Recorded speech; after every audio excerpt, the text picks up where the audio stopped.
Abra sua Bíblia comigo, na carta de Paulo aos Efésios, capítulo 5.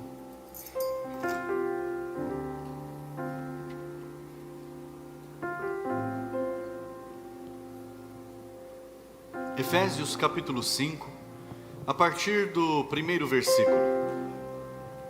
Apenas o versículo 1 e 2.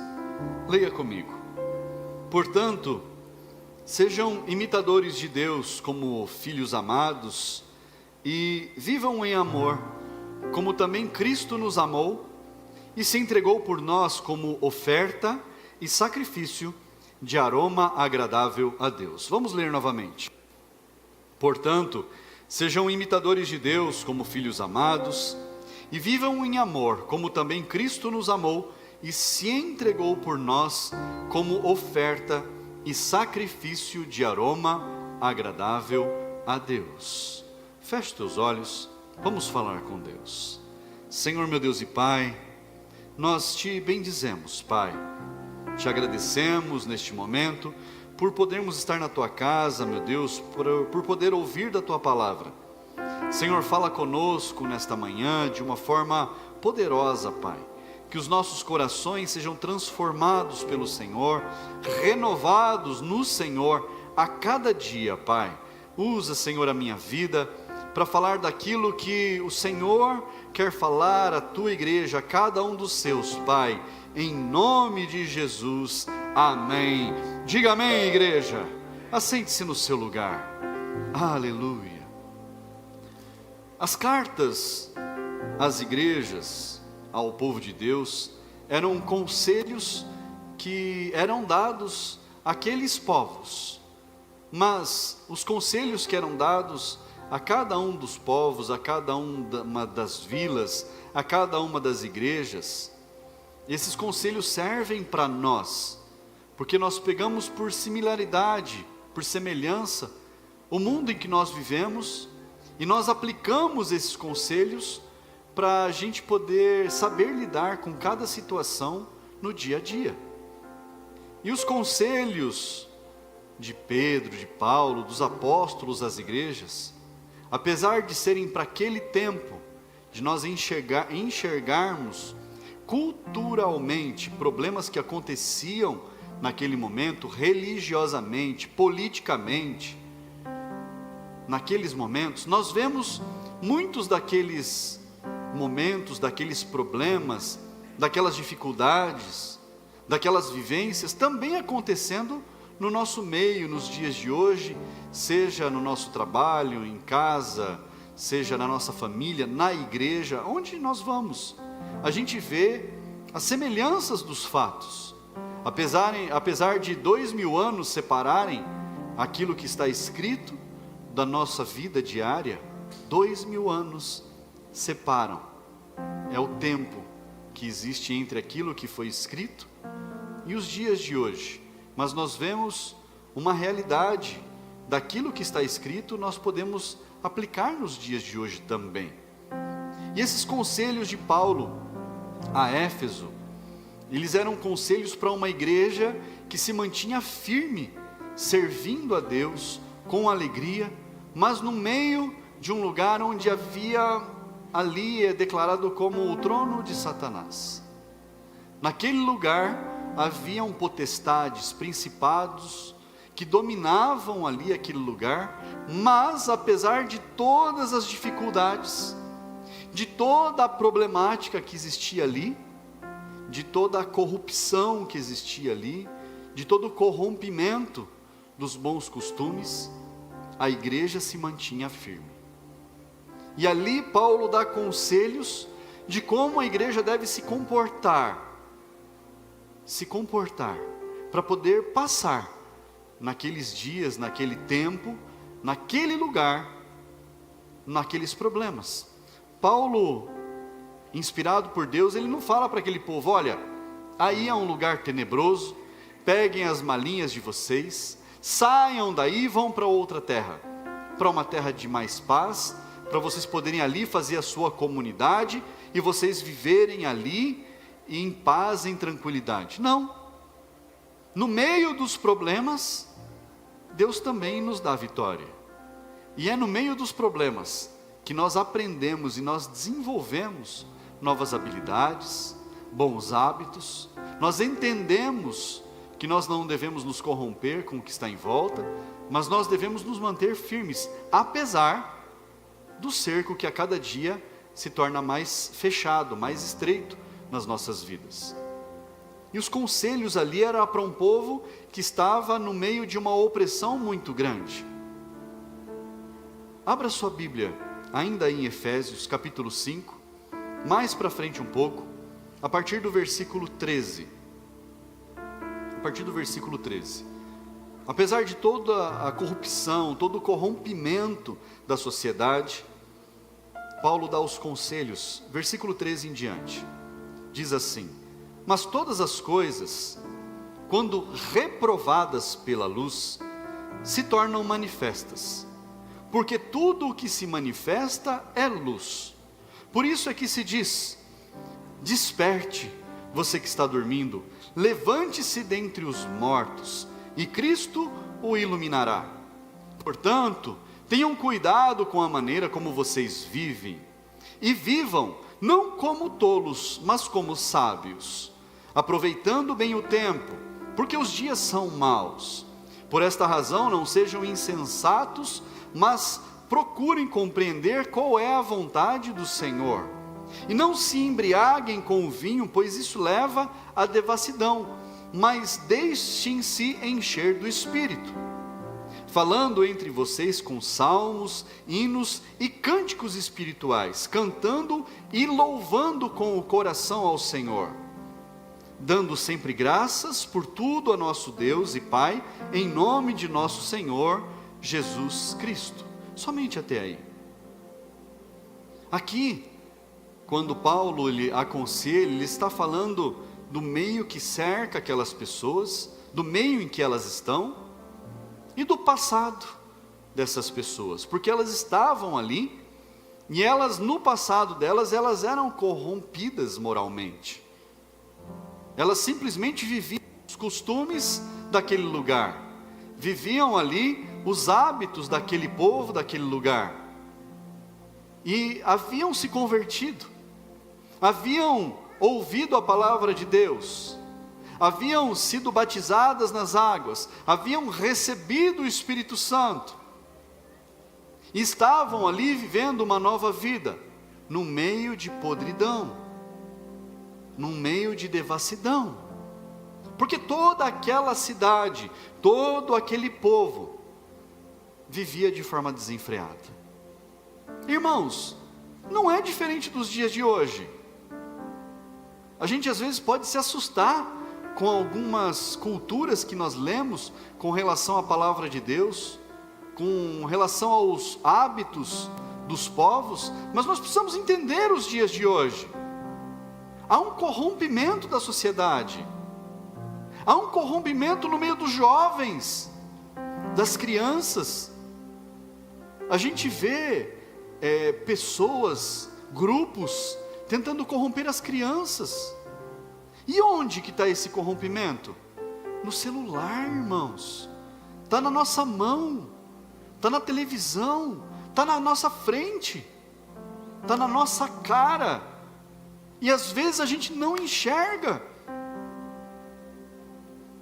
Mas há um treinamento para que as crianças elas sejam corrompidas. As crianças elas estão sendo corrompidas dentro de salas de aula, muitas vezes, dentro da própria escola. Elas estão sendo corrompidas com músicas do dia a dia, irmãos. A música, ela entra na alma. A música, ela é capaz de deixar a gente mais alegre ou mais triste. Você percebe isso quando você coloca música para você ouvir em casa. Dependendo daquilo que toca, o seu ânimo muda. Dependendo daquilo que você ouve, o seu comportamento muda. E as crianças, elas estão sendo bombardeadas. Bombardeadas. Os jovens, os adolescentes, já estão sendo metralhados pelos maus costumes, pelos maus hábitos, Por quê? Isso é um projeto, irmãos. É um projeto para que a sociedade no futuro, ela despenque. Ela não tenha um futuro. E a gente vê, a sociedade, ela se transformou em pouquíssimo tempo, irmãos. Pouquíssimo tempo. A gente vê a sociedade se transformando. Eu me lembro que até mais ou menos a época que eu era jovem, os jovens começavam a trabalhar com 14, 12. Se eu perguntar aqui os mais velhos, eles vão falar, comecei a trabalhar na roça com 8 anos. Eu lembro que eu ia para o sítio do meu pai e do meu avô com enxadinha na mão, com 3, 4 aninhos de idade. Eu trabalhava? Não, eu fazia ali cortava meu matinho ali, para mim aquilo era o meu trabalho do dia. E nem tinha mato para cortar, era nada ali, mas estava ali aprendendo. E se for perguntar, teve gente que entrou na lida de verdade, e não como uma brincadeira, de verdade, muito novo, com 5, 6 anos de idade. Isso não fez de ninguém bandido, ladrão, muito pelo contrário. Fez dessas pessoas dignas, fez dessas pessoas pais, mães de família, que construíram famílias, que construíram a sociedade. Eu comecei o meu primeiro negócio, eu abri com 16 anos de idade. Meu pai me incentivou, minha mãe me incentivou, me ensinaram a trabalhar. Mas eu já ajudava os meus pais a trabalhar de verdade desde os meus 10, 11 anos de idade. Isso não é aproveitar, abusar da criança, é ensinar a criança. É claro que a gente precisa entender que a criança, o adolescente, precisa do seu tempo para brincar, e tem que ter bastante tempo para brincar, porque é assim que desenvolve uma série de coisas na mente. Precisa, mas trabalhar nunca matou ninguém. Se você for pesquisar na história, o trabalho nunca tirou a honra de ninguém. Nunca. E por que eu estou falando de tudo isso e nós vamos voltar aqui? Porque hoje a gente vê as crianças, os jovens, que não querem mais sair de casa. Você vê crianças com 30 anos, 40 anos, que são o filhinho e a filhinha do papai e da mamãe. São os bebezinhos.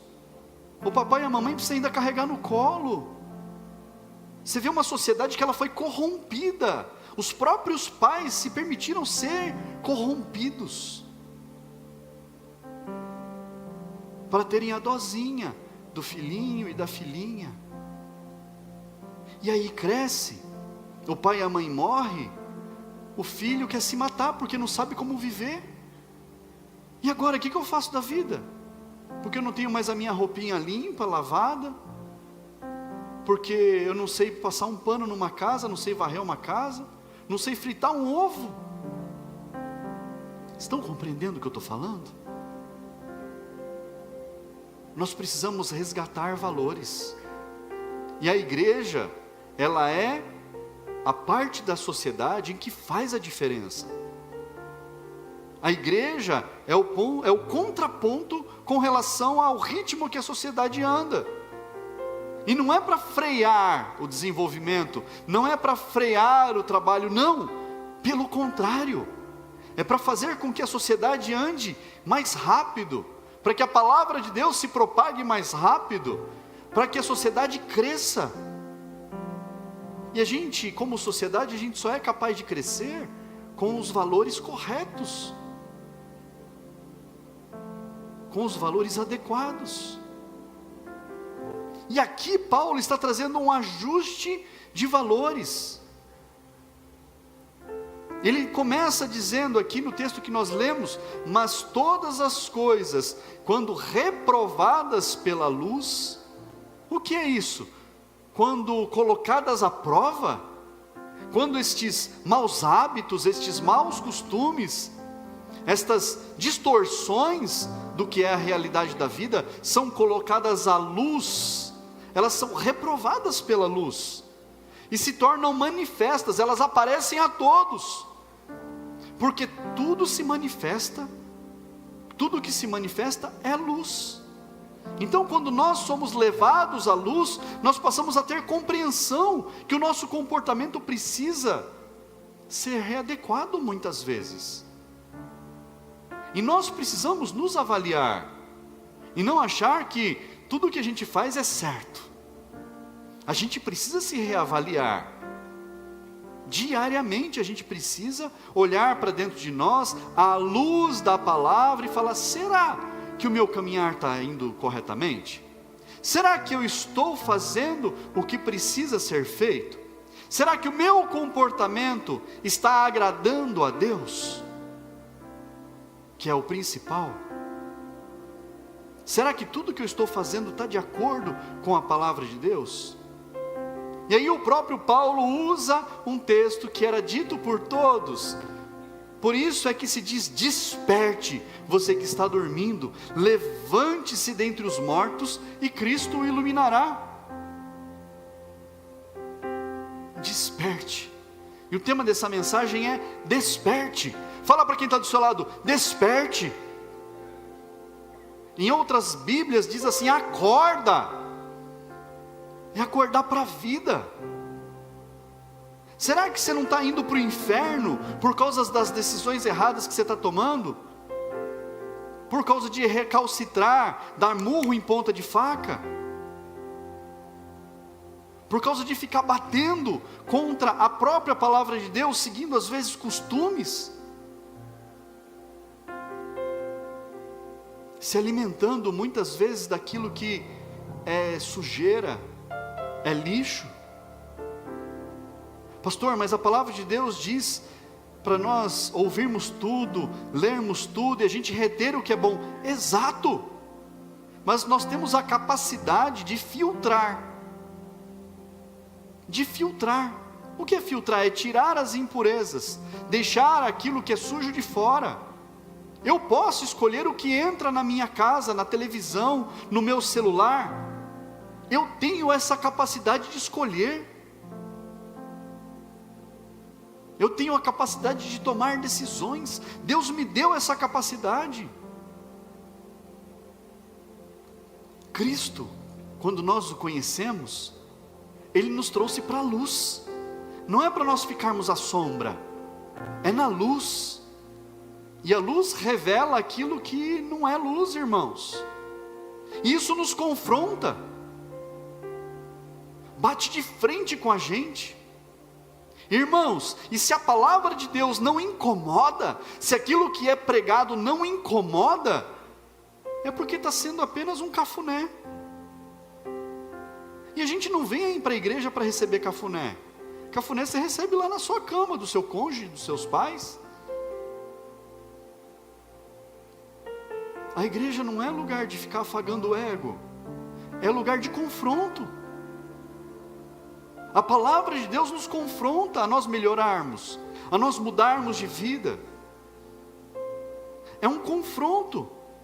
E quando nós somos confrontados, irmãos, nós somos desafiados a melhorar.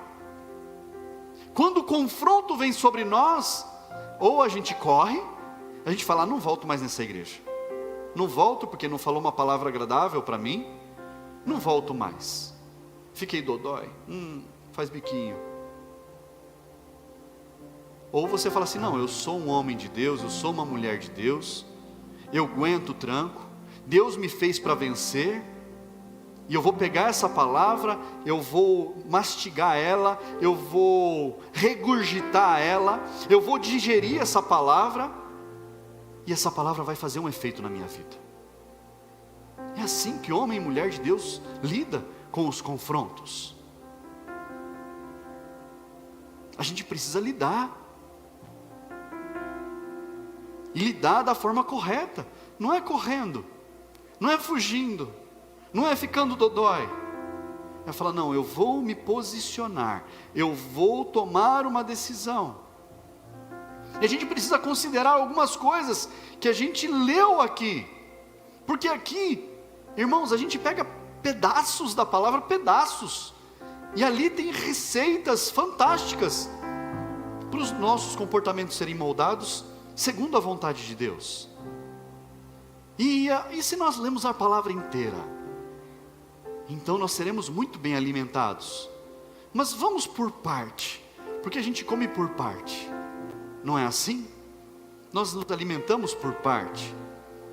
E diz que nós devemos viver como sábios. Versículo 15 diz assim: portanto tenham cuidado com a maneira como vocês vivem. Tenham cuidado com a maneira que vocês vivem, e vivam não como tolos, mas como sábios. Fala para quem está perto de você aí: não viva como tolo, viva como sábio. Viver como sábios não é fingindo ser, sendo. Não é fazendo de conta que é, mas sendo sábios. E como que nós podemos ser sábios? E aqui vem a receita. Olha só o texto: aproveitando bem o tempo. Em algumas versões fala assim: remindo o tempo. O que é remir? O que é aproveitar? Remir é recuperar o tempo. Opa, pastor, mas o tempo já passou. Como que eu posso recuperar? Fazendo agora o que você deixou de fazer ontem. Resolvendo agora aquilo que você esqueceu de resolver ontem. Acordando mais cedo amanhã, porque hoje já foi, acordando mais cedo amanhã e aproveitando melhor o seu tempo. Talvez indo dormir um pouco mais tarde e tirando tempo para você estudar, para você crescer, cuidando do seu dia, lidando com as situações todos os dias, como elas precisam ser lidadas, como elas precisam ser cuidadas. Ô pastor, isso quer dizer então que eu não posso me divertir, eu não posso brincar, eu não posso... Não, nós podemos fazer todas as coisas. Inclusive nós temos um grupo da igreja que vai de vez em quando jogar futebol, as moças vão jogar vôlei, as mulheres, e todos estão convidados. Quando tiver, participa. Por quê? Nós precisamos organizar o nosso tempo para que a gente possa ter condições, inclusive, de ter um momento de lazer. Tem pessoas que não têm momento de lazer, irmão, simplesmente porque não se organizaram, não cuidaram do seu tempo, simplesmente deixaram o tempo passar e morrer. Não foram zelosos, não remiram o tempo. Além de remir o tempo, olha só, nós precisamos compreender a vontade de Deus. Por esta razão, não sejam insensatos, mas procurem compreender qual é a vontade do Senhor. Qual é a vontade de Deus para a minha vida? A vontade dele para mim é que eu viva bem, é que eu tenha uma família estruturada, é que eu e o meu cônjuge, você e sua esposa, você e o seu marido, sejam felizes, que você constitua família, que você eduque os seus filhos, crie os seus filhos no caminho do Senhor, para que isso vire um ciclo virtuoso, um círculo virtuoso, e que isso vá acontecendo de geração em geração. A vontade de Deus para nós precisamos conhecer tudo aquilo que Deus tem prometido para nós, para que nós possamos viver aquilo que Deus planejou para nós. Pastor, mas se eu não quero viver o que Deus planejou? Cada um tem o poder de escolher, cada um tem o poder de decidir, mas nós precisamos entender que a vontade de Deus para nós, ela é boa, que ela faz o bem, ela é agradável, ela traz para nós prazer, e ela é perfeita porque ela não erra. Então, se a vontade do Pai, de Deus, ela para mim, ela é tudo isso, por que eu vou querer escolher outro caminho? Por que eu vou querer tomar decisões diferentes daquilo que Deus tem prometido para mim? Se o que Ele prometeu para mim, Ele me conhece melhor do que a mim mesmo, é bom, é agradável e é perfeito. Deus sabe o que é melhor, mas nós não somos robôs. As nossas decisões são tomadas por nós. E a gente precisa decidir o passo a passo, o dia a dia, aquilo que você vai fazer a cada momento. E cada decisão que você tomar, conta. Fala para quem está do seu lado, cada decisão, fala bem alto para essa pessoa do seu lado, cada decisão, conta. Pastor, e se eu não decidir nada? Se você não decidir, é porque você já decidiu deixar ao léu. É porque você já decidiu deixar rolar do jeito que quiser. A falta de decisão também é uma decisão. Deixar de decidir também é decidir, mas é decidir errado. É decidir de forma equivocada. Mas olha só o que o texto diz, partindo do versículo 18, seguindo do versículo 18. E não se embriaguem com o vinho, pois isso leva à devassidão. Aí tem gente que pega o texto e fala, ó, tá vendo? É proibido. A Bíblia proíbe bebida alcoólica. Irmãos, uma coisa não tem nada a ver com a outra, mas não é o mérito da palavra. Mas está falando o quê? Aqui o vinho não é a bebida que vem numa garrafinha. Aqui está falando das coisas do mundo, dos maus hábitos, daquele povo que estava cercando eles, que vivia em imoralidade sexual, vivia em corrupção política. Não se embriaguem com as coisas deste mundo, não se deixem corromper pelas coisas que o mundo oferece. Não permitam que entre na sua mente, no seu corpo, na sua vida, as coisas que o mundo está querendo empurrar para você. E às vezes a gente deixa entrar em casa a porcaria do tal do funk. Ô pastor, é um estilo musical. Cuidado, não normalize as porcarias do mundo. Uma vez fazendo um evento, e eu era secretário municipal, e quando a gente foi fazer um evento, a polícia que foi ali convidada a participar, pedimos o apoio da polícia, veio ali o comandante do batalhão conversar comigo e falou assim, o que vai tocar no evento? Eram bandas da cidade. Ele falou assim, mas vai tocar funk? Eu fiquei curioso, eu falei, por que a pergunta? Ele falou, porque se for tocar isso, a gente pede o dobro do número de policiais. Eu falei, mas por quê? Ele falou, porque quando toca esse treco, parece que o inferno abre. O cara nem crente era. Ele falou, parece que abre as portas do inferno. Eu falei, é mesmo? Ele falou, as pessoas elas ficam alucinadas, elas se corrompem, é um negócio de doido. Eu falei, não vai tocar esse negócio não. Você tem certeza? Eu falei, pode deixar que eu tenho. Irmãos, nós precisamos entender como as coisas funcionam.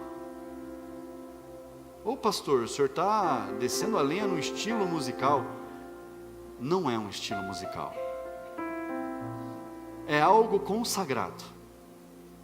É algo separado para um fim. E o fim não é bom. É algo destinado à invocação demoníaca. É algo feito para invocar espíritos maus. Ah, pastor, então faz sentido. É claro que faz sentido. O que você vê lá no meio do funk? Pessoas adorando a Deus? Ah, mas tem funk gospel. É lixo. É lixo. Não coloque isso dentro da sua casa. É trazer as coisas do mundo para dentro da igreja. Quem fez isso não sabe o que está fazendo. E não são apenas as letras, é a batida que se toca. Aquele ritmo, aquela batida, ela é consagrada.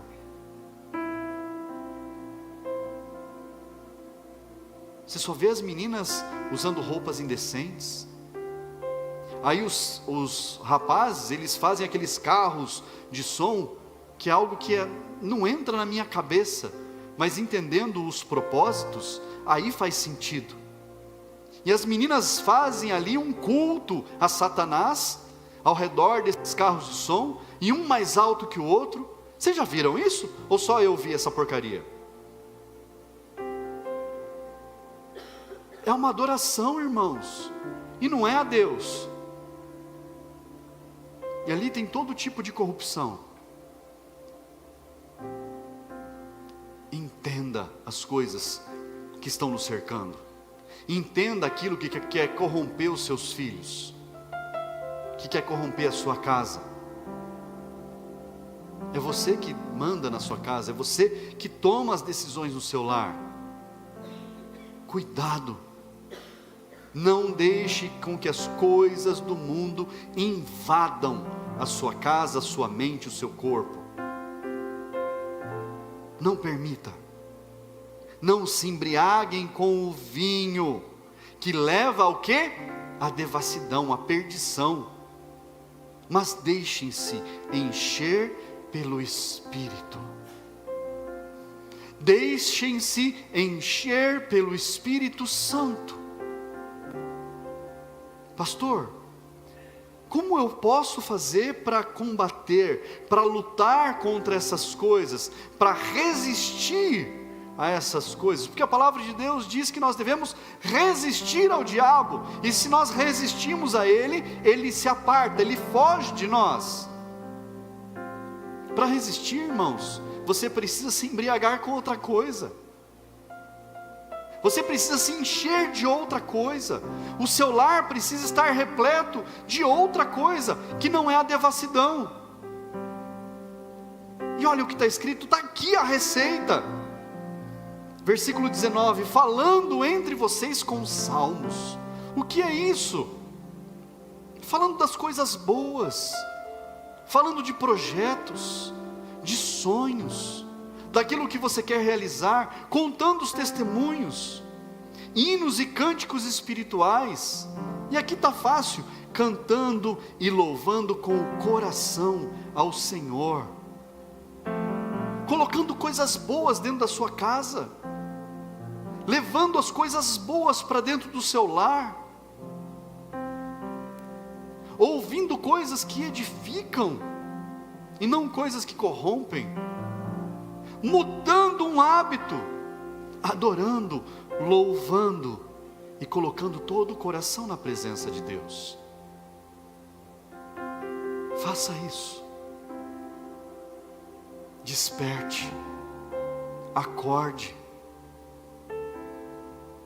fique atento, abra os seus olhos. O meu pedido hoje é que as escamas caiam dos teus olhos e você enxergue aquilo que está tentando destruir a sua casa, e você enxergue aquilo que está tentando corromper a sua vida. Exclua essas coisas da sua vida. Retire de uma vez por todas. Impeça essas coisas de entrar no seu lar. Não permita. Não permita. Fique atento àquilo que os teus filhos estão vendo e ouvindo. Controle. Pastor, meu filho não tem controle. Ah, irmãos, tem. Eu saí da casa dos meus pais com 21 anos de idade. E com 17 eu achei que eu era grandão, maior que o meu pai. E eu achei que eu podia desafiar o meu pai. Ele falou assim para mim, calmo, sereno, igual o Shrek, um brutamontes. Meu pai era na paulada. Ele falou, só porque você acha que você é grande, você acha que você pode falar assim comigo? Eu ainda sou seu pai. Vamos ali no quintal para resolver. Ele falou, já que você acha que você é grande, então eu vou te tratar do tamanho que você é. Eu nem levantei da cadeira, as minhas pernas não permitiam isso. Tremia tanto que parecia que a mesa estava rangendo. Eram minhas pernas. E até os 21 anos de idade, enquanto eu estava dentro da casa dos meus pais, eu obedeci o meu pai e a minha mãe. Eu já tinha, com os 21 anos de idade, eu já tinha 3 negócios abertos, 3 empresas abertas. Mas enquanto eu estava lá, sim senhor, sim senhora. Pai, eu vou sair com os amigos, 10 horas você está em casa. Sim, senhor. Está entendendo, irmãos? Nós precisamos ensinar os nossos filhos no caminho que eles devem andar, para que quando eles crescerem, eles continuarem firmes no caminho.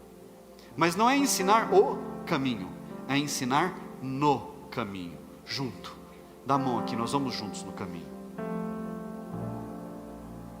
Que o Senhor abençoe o seu lar, que o Senhor abençoe a sua família, que a sua casa, o seu cônjuge, os teus filhos estejam protegidos todos os dias, porque você sabe o que precisa ser feito, e a poderosa mão de Deus será sobre a tua vida, hoje e sempre, em nome de Jesus.